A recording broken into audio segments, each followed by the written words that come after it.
아주 이 복잡하고 중요한 시점에서 이렇게 이재명을 일방적으로 절대 배신하지 않을 사람으로 이렇게 묘사를 하는 것은 저는 문제가 있다고 봅니다.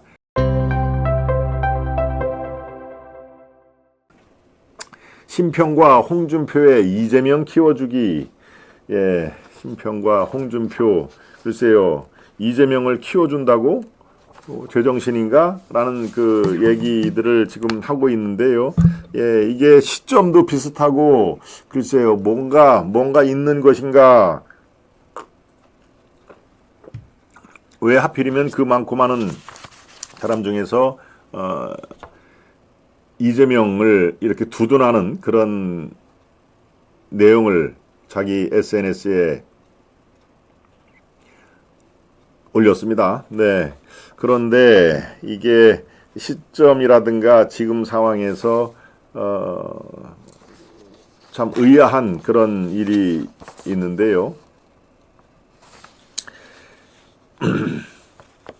여기에 심평, 예, 일단 심평 변호사, 그러니까 윤석열 대통령의 멘토라고 알려진, 항상 그렇게 수식어가 붙죠. 윤석열 대통령의 멘토를 자임을 한다고 얘기를 해야 될까요? 늘 하여튼 멘토라는 수식어가 붙는데 본인은 아이고 나는 대통령 멘토 그런 거 한 적이 없어요. 그러고 그런 거를 했다라고 오해받을 짓도 안 했습니다. 라고 이렇게 심평 본인도 설레설레 이렇게 부인을 하는데, 글쎄요, 윤 대통령이 정치에 입문할 때, 그리고 당내 후보 경선할 때는 여러 번 뭐 만났다는 것이 이제 여기저기서 나오는 거니까요. 자, 심평 변호사, 지금은 경주에 내려가서 살고 있는 변호사인데, 이런 내용을 썼습니다. 그러니까 오해를 딱 받을 만한 그런 내용이 여기 수두룩하게 되어 있습니다. 이재명과 한동훈이라는 제목을 썼는데요. 자, 이렇게 나와 있습니다. 옛날 공자는 무신분립이라고 하여 정치 혹은 나라를 다스리는 영역에서 국민의 신뢰가 무엇보다 중요함을 역설했다. 정치가 기본적으로 사람 사이의 관계를 조율하는 것 이상 조율하는 것인 만큼 이는 당연한 말씀이라고 하겠다. 그런데 이재명 얘기를 여기서 슬쩍 꺼냅니다. 이재명 민주당 대표는 그의 긴 정치 역정에서 여러 실책을 범했다. 잘 알려진 사실이다. 그런데 그는 자신의 정치 활동의 범위에서 관계를 맺은 사람들과의 직접적 관계에서나 국민과의 조금은 간접적 관계에서 크게 신의를 저버린다 하는 일은 드물었다고 나는 본다. 여기서 나는 심평 변호사입니다. 국민과의 관계에서 크게 신의를 저버린 일은 거의 하지 않았다고 나는 본다. 신의를 지켰다는 얘기죠. 나는 한때 그와 즉 이재명과 비교적 가까운 위치에서 이재명을 살핀 일도 있어 그 경험을 전제로 하여 말하는 것이니 이것은 어쩌면 내가 갖는 주관적 의견의 하나라고 할 수 있다. 그런데 나 심평은 그를 떠나 대선 기간 중 오로지 그의 적수이던 윤석열 후보를 위해 내가 가진 모든 역량을 사용했다. 이제 한동훈 얘기가 나옵니다. 한동훈 국민의힘 대표는 당원 게시판이라는 익명의 섬에 몰래 숨어서 또 자신뿐만 아니라 일족을 총동원해 정치적 은인이었던 윤 대통령 내분에 대한 심한 비방을 하였고 이는 우연한 사실에 의해 발각되었다. 그리고 여러 정황상 한동훈은 이런 글을 통해 여론조작을 함으로써 민주정치의 근본을 해하는 행위까지 나아간 것이 거의 확실하다 하겠다. 사정이 이러함에도 그 혹은 그의 지지 세력은 이에 대해 적절한 사과를 하기는커녕 교묘한 말장난으로 피해가거나 심지어 황당한 음모론까지 급조해 의혹을 덮으려고 하기에 급급했다. 이는 국민에 대한 신뢰를 생각하면 도저히 할 수 없는 일이다. 한동훈 그 대표의 당원 게시판, 이른바 당계 사퇴를 해서 도저히 있을 수 없는 일이다 라고 심평 변호사가 이렇게 얘기를 합니다. 이재명은 띄우고 이재명은 적어도 국민과의 관계에서 신의를 저버리진 않았다 이렇게 규정을 한 상태에서 뒤에 또 슬쩍 한동훈 얘기를 끼워 넣습니다. 내가 듣기로 한동훈은 머리부터 발밑까지 보형물을 착용하고 든든하고 우아한 외모를 만들어낸 뒤 이를 자신의 중요한 정치적 자산으로 삼고 있다고 한다. 만약 이것이 사실이라면 이는 한국뿐만 아니라 전 세계, 아니 동서고금을 통해 거의 전례가 없는 대단한 엽기적인 일로서 국민을 속이고 그 신뢰를 심히 배반하는 일이 아닌가 한다. 나는 지난 총선 후 압승을 한 이재명 대표 측에서 협치 내각 구성에 협조할 뜻이 있음을 대통령실에 전해달라는 부탁을 받았다. 총선 바로 직후에 이재명으로부터 내가 윤석열 대통령과 이 정치를 같이 협의해서 앞으로 해나갈 수 있다라고 좀 전해달라라고 심평한테 얘기를 했다는 얘기입니다. 그런데 전달받은 측에서 이재명 대표의 저의를 의심하는 기운이 있었다. 그래서 나는 이재명은 온갖 어려운 과정을 거치며 성장한 사람이라 인정을 베풀 줄을 알고 신의도 어느 정도 지킬 줄 아는 사람이다. 이재명은 한동훈처럼 신의를 헌식짝처럼 내버리는 사람은 결코 아니다라는 말을 해주었다. 여기 이 전체 내용 중에서 이 내용이 가장 이제 스포트라이트를 받는 내용이죠. 자, 다시 한번 강조해서 읽겠습니다. 이재명은 온갖 어려운 과정을 거치며 성장한 사람이라 인정을 베풀 줄을 알고 신의도 어느 정도 지킬 줄을 아는 사람이다. 이재명은 한동훈처럼 신의를 헌식자처럼 내버리는 사람이 결코 아니다. 예, 완전히 이재명을 축혀 세우는 그런 내용입니다. 그렇죠? 한동훈 그 당대표 얘기를 중간에 슬쩍슬쩍 집어넣으면서 이재명은 절대 국민들께 신의를 저버리는 사람이 아니다. 배반할 사람이 아니다라는 얘기를 두 번, 세 번 강조를 합니다. 글쎄요. 저는 이게 분명히 무슨 목적이 있겠다라는 생각도 들 정도로 내용이 정말 우리로서는 쇼킹한 얘기 아니겠습니까? 그런데 이런 내 말이 알려지자 이 심평 여기서 내 말은 이제 심평 내 말이 알려지자 내가 장래 한국 정계에서 중요한 역할을 할 것이라고 찬사를 아끼지 않았던 어느 여성 정치인이 한동훈이 어찌 12개의 범죄 혐의를 가진 전과 사범과 같겠냐 하는 취지로 반박했다. 여기서 여성 정치인은 바로 배현진 의원입니다. 배현진. 네, 배현진 의원이 한동훈이 어찌 12개의 범죄 혐의를 가진 전과 사범과 같겠느냐 하는 얘기를 했다 하는 얘기죠. 그분의 말도 이해를 못할 바는 아니다. 다만 객관적인 사실만을 두고 본다면 아무래도 내가 보는 두 사람의 인간적 신뢰성에 대한 평가가 좀 더 정확한 것이 아닐까. 나는 이재명도 가까이서 지켜보고 한동훈도 여러 번 만나봤지만 바로 이 배신 또 신의 이런 면에서 이재명이 훨씬 낫다 하는 얘기입니다. 나는 이재명도 잘 안다 하는 자신감의 발로지요. 지금 국민들도 이재명 쪽의 지지율이 한동훈의 그것보다 2배를 훨씬 넘는 것으로 안다. 한동훈에 대한 국민적 평가는 이만큼 엄중하게 내려앉은 상태다.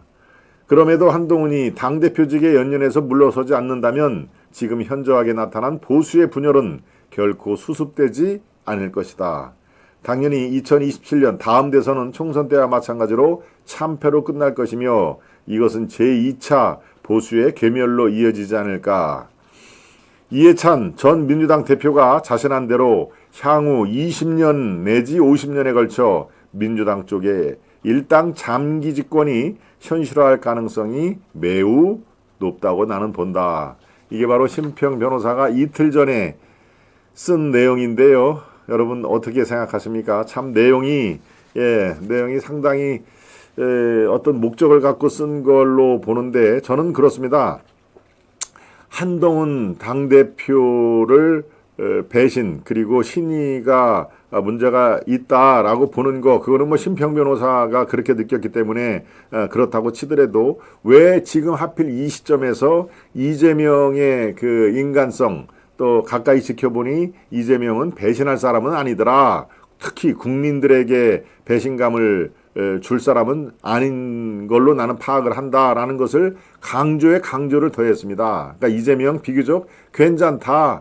뭐 이렇게 여러 가지 지금 5개의 재판을 받아야 되고 혐의가 14개의 혐의가 있는 거는 우리 국민들이 다 아는 얘기지만 그래도 가까이서 지켜보는 이재명은 신의가 있고 배신하지 않을 사람이다. 이렇게 지금 말을 표현했는데요. 글쎄요. 저는 이재명에 대한 평가, 이 이 심평 변호사가 평가를 하는 거야 누가 뭐라 하겠습니까? 그런데 지금 이 본인이 많은 사람들이 주목을 하고 또 이 페이스북에 올리면은 수백 명이 거기서 좋아요를 누르고 댓글을 다는 그런 이른바 그쪽의 파워블로그 성격을 갖고 있는 사람입니다. 그런데 지금 이 아주 이 복잡하고 중요한 시점에서 이렇게 이재명을 일방적으로 절대 배신하지 않을 사람으로 이렇게 묘사를 하는 것은 저는 문제가 있다고 봅니다. 이재명. 그렇다면 왜 지금 선거법 위반은 징역 1년, 집행유예 2년을 받고 물론 무죄가 됐습니다마는 위증교사가 또 거짓말을 반복하고 또 뭐 대장동, 백현동 이런 것이 수두룩하게 검찰 조사 끝난 다음에 기소를 받아서 재판에 넘겨졌습니까? 거짓말을 아주 일상적으로 하는 그리고 거짓말이 또 다른 거짓말을 낳고 지금 이렇게 14개 혐의로 조사를 받고 재판을 5개 또 다른 별도의 다른 재판을 받는 이런 것을 정상이라고 보시는 모양인데 저는 그렇게 생각을 안 합니다. 그리고 신이라든가 배신감, 배신 이런 것들이 지금 이재명이 가지고 있는 저 거짓, 위선의 정치인 면모 이거하고 다를 게 뭐가 있습니까? 이거는 따르고 저건 다른가요?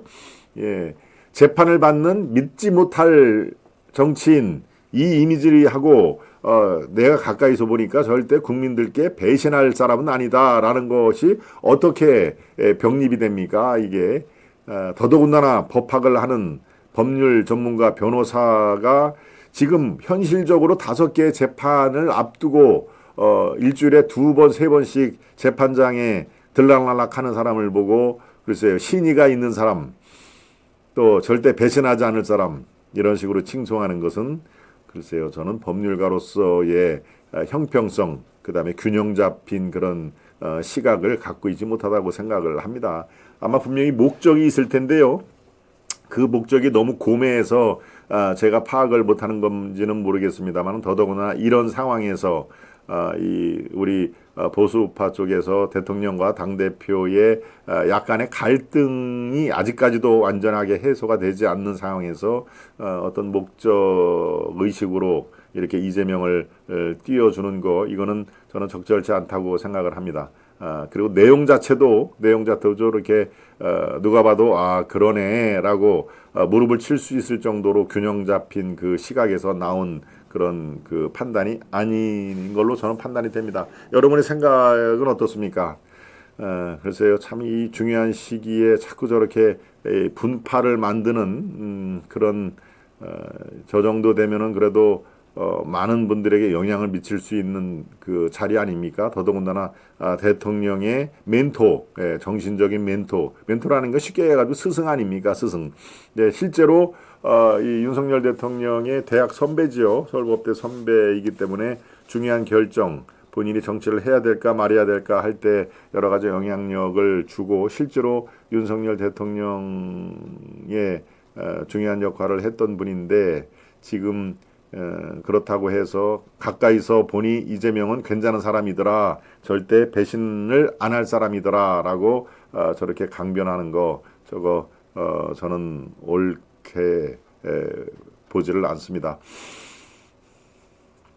아니면 뭐 본인의 어떤 그 목적이라든가 이런 것들을 확실하게 내 보이고 나는 이래서 이런 글을 쓴다라거나 이런 것들을 아주 교묘하게 한동훈 얘기, 이재명 얘기 살짝 이렇게 따짓기를 해서 이재명을 편드는 거 또는 또 지금 여러 가지 한동훈 당대표를 비교를 해서 저렇게 특정인의 손을 들어주고 하는 그런 것들 이거는 올바른 적절하지는 않은 상황이다. 그리고 시점도 잘 짚지를 못했다 하는 얘기입니다.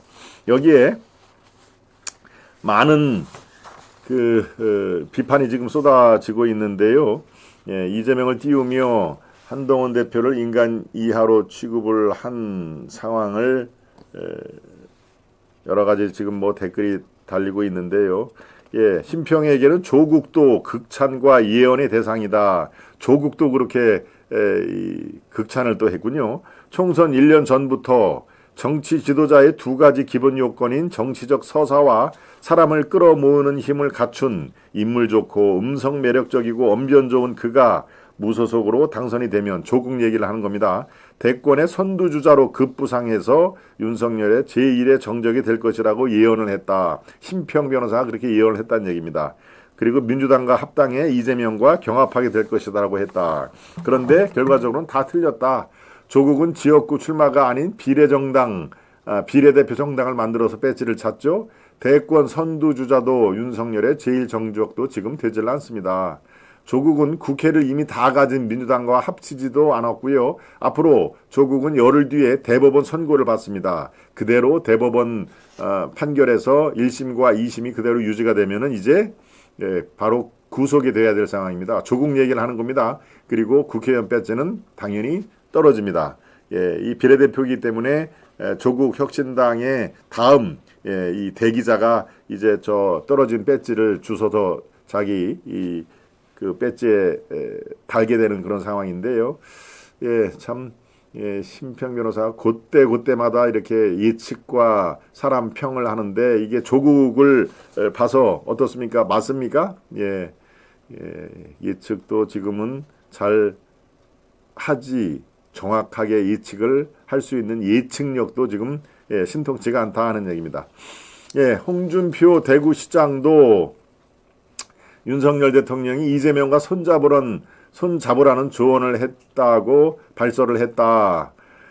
글쎄요, 이거를 홍준표 시장의 한 말이 이겁니다. 저래가지고는 내년 초 되면 식물정부가 된다. 그래서 한 달 전에 내가 윤 대통령한테 그런 얘기를 했다. 정부도 대통령실도 싹 바꿔라. 쓰잘데기 있는 사람이 내 눈에 띄지 않는다. 별로 없더라. 당이 수습이 안 되면 당은 포기해라. 국민의힘 당 지금까지 저렇게 한동훈 계속 저렇게 나오면은 당은 포기해라. 그리고 민주당하고 협상해라. 그렇게 해서라도 나라를 정상화시켜야 된다. 바로 홍준표가 이 말을 했을 때가 윤석열, 한동훈, 윤한 갈등이 고조가 되는 시점인데요. 이 윤석열이 갈팡질팡 아무나 편을 들어주는 사람을 불러 저녁에 밀담을 나누던 시절이다. 홍준표는 노기와 외로움으로 심신이 쇠약해진 윤석열 대통령에게 한동훈을 포기하고 이재명과 정치하라고 속삭인 것이다. 이게 바로 참 괴이한 일이다. 또 한동훈도 그렇고 대통령을 위하는 척하면서 이 두 반 한동훈 책사 두 사람 여기 나오죠. 심평 또 홍준표 두 사람은 왜 같은 시기에 이재명을 칭송하고 그와의 협치를 권하고 있을까? 협치는 물론 그 자체가 나쁘지는 않지만 하는 게 좋고 해야 하지만 홍준표의 진짜 진의는 협치를 하라고 하는 게 아니다. 한동훈을 고립해서 또는 유기하라는 책략으로 볼 수밖에 없다 하는 게 지금 오늘 아침에 여러 칼럼에서 또는 사설에서 나오는 얘기인데요. 참 이 두 사람 심평이라든가 홍준표 두 사람이 거의 비슷한 시기에 이재명 또는 민주당을 살짝 이렇게 띄워주는 모습, 이게 어떤 본심을 드러내고 있는 거 아닌가 하는 그런 내용이 지금 많이 나왔습니다. 그 본심이 아직까지는 지금 정확히 파악이 되고 있지는 않죠. 그러니까 뭔가 지금 여의도에 크게 물결이 치고 있는데 그 물결의 끝은 과연 어디가 있는지 우리가 지금 지켜볼 뿐입니다. 왜냐하면은 그 커다란 계획을 세우고 행동을 하는 사람들은 당장은 그 계획을 심평 변호사라든가 이런 사람들이 바로 내 보관은 이런 것이다 라고 밝히지를 않죠. 그런데 이게 한 서너 번 이렇게 같은 비슷한 류의 그런 글을 쓰거나 행동을 하면은 이 사람이 그 목적이 있어서 그렇구나 라는 것을 뒤늦게 우리가 알 수가 있는 상황입니다. 오늘은 글쎄요, 5.18 유공자의 국가 전복 활동을 했던 사람들이 수두룩하게 들어가 있다 하는 얘기, 그 부당성 다시 전면적인 대조사가 이루어져야 한다 하는 것을 제가 말씀을 드렸고요. 그리고 심평 변호사가 왜 이재명을 지금 이 순간에 저렇게 띄워주는지 그 끝은 어디에 그 손길이 끝에 무엇을 향하는지 우리가 더 지켜봐야 된다. 그리고 지금 상황에서 한 사람을 저렇게 비교를 하면서 이재명을 띄우고 있는 것은 글쎄요. 지금 같은 보수 우파로서 본인도 스스로 자기가 보수 우파라고 얘기를 하는데 그 목적이 무엇인지 스스로 밝히면서 얘기를 하는 게 적절할 거다. 그게 덜 비겁하다 하는 얘기입니다. 네. 분명히 어떤 그 목적이 있는데 이것은 나중에 얘기하겠다라는 것은 글쎄요. 비겁하지 않습니까? 그리고 지금 이재명 이 수두룩한 재판 그리고 입만 열면 거짓말로 점철된 그래서 거짓말이 또 다른 거짓말을 아니까 지금 14개 범죄 의혹 혐의가 있는 거 아니겠습니까? 5개의 재판 그런 사람을 보고 절대 배신하지 않을 사람 그리고 신의가 있는 사람 믿음이 있는 사람이라고 이 참 뚱딴지 같은 얘기를 하는 상황에서 그의 목적 이런 것들을 밝히고 글을 쓰는 게 좋다라는 것으로 여러분 말씀을 드립니다. 네.